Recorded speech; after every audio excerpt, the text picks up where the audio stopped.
The real estate industry is the world's single largest contributor to climate change. At Fifth Wall, we're on a mission to help the industry eradicate its carbon emissions and build to zero.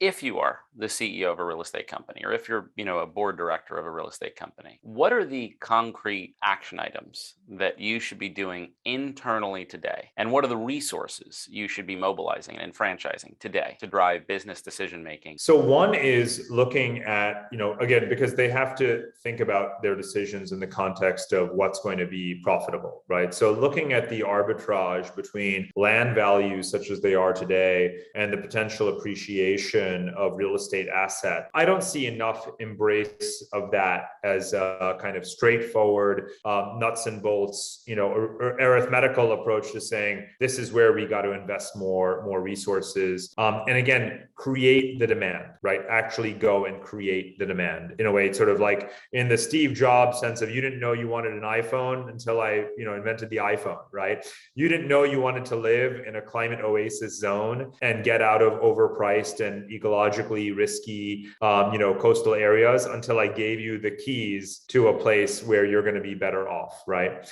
The second part of it is make sure that, and again, this is environmental and ethical and a good business case and technologically innovative all at the same time, make sure that you are designing these sustainable habitats. And of course, hats off to you guys at Fifth Wall because you are the ones who are driving that agenda and putting the money in the right places. Like I talk a lot in the book about mobile real estate as an asset class, and mobile infrastructure. And these are obviously not terminologies that the industry is conventionally used to. And yet you kind of have to be when you start to think about the radical climate change scenarios that we've been kind of ignoring, but are literally upon us right now every minute. So the geography, right? The financial models, using the data. And of course, again, the physical construction of sustainable habitats at a large scale, that's a pretty big agenda. And you and I know very well that on Monday morning or Tuesday morning, in a typical real estate company's, meetings or agenda, that stuff doesn't exactly take up, an hour or two of the conversation and strategy. So that's the movement, right, that we need to see. It reminds me a bit of a conversation I have quite a bit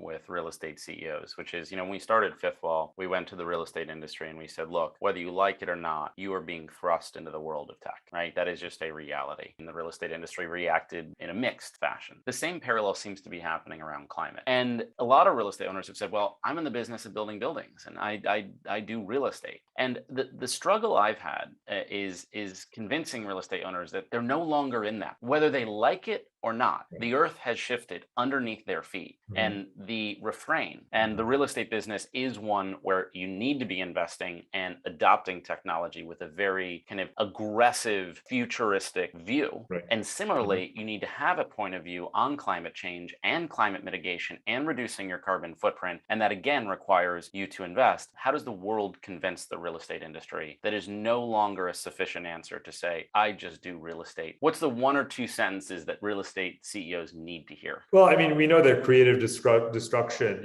takes care of itself in some ways. And we're seeing that across many industries. Basically, being caught off guard is not where you want to be. So having your assets, sort of stranded assets, sort of destroyed assets that from climate events and not being adequately insured or having had the opportunity to hedge and diversify away from them and not taking them, you're going to be caught on the wrong side of history. The learning curve, the compliance curve, and the strategy curve into bringing in all of these factors varies dramatically across automotive or retail or construction, real estate, and other industries. So I wouldn't say again that real estate is necessarily far behind others. It really depends on where in the world we are. You invest in and have as investors some of the far-sighted entities from the real estate industry. But, if you wanted to point to a country's model and say, well, look at Europe, it is highly regulated capitalism and regulated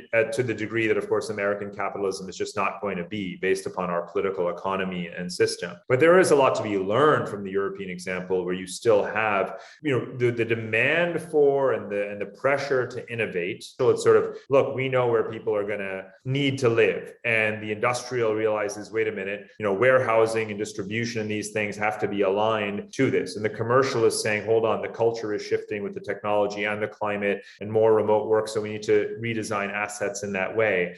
So at least if we give each at that granular level, each company or segment or asset class, a clear set of milestones or goalposts, a signpost saying, this is where what has to happen, start to adjust your strategy accordingly. I think that's the right kind of nudging that needs to take place. Parag, this has been just so interesting. I just wanted to thank you for sharing your thoughts, and would love to just continue this conversation with real estate owners. Oh, we certainly will. Thanks so much, Brendan. It's great to speak with you. Great. Well, thank you so much.